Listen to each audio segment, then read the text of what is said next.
Controlli antidegrado e antispaccio intensificati ad Arzignano, parchi cittadini e aree più sensibili frequentate da famiglie e bambini, al setaccio da parte della polizia locale specie nel periodo estivo per venire incontro alla crescente richiesta di vigilanza da parte dei cittadini.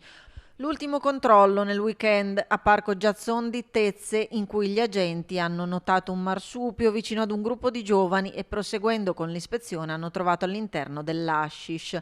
La sostanza è stata sequestrata e un giovane segnalato alla prefettura come consumatore di stupefacente.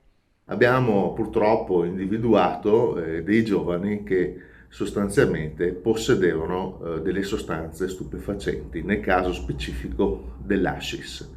Ovviamente sono partite procedure di segnalazione della prefettura e quello che possiamo dire è che continueremo anche nei prossimi giorni e settimane con questa fitta attività di controlli sparsi per tutto il territorio di Arzignano, proprio perché sostanzialmente sono frequenti le richieste di vigilanza da parte dei cittadini.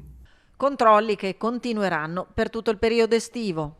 Il consumo di stupefacenti e il microspaccio sono fenomeni purtroppo molto diffusi anche nel nostro territorio e coinvolgono i giovani, per cui è importante lavorare sulla prevenzione e sull'informazione per contrastare appunto le droghe, ma è importante da parte dell'istituzione anche intervenire con le forze di polizia per controllare e monitorare i nostri territori ed eventualmente appunto intervenire.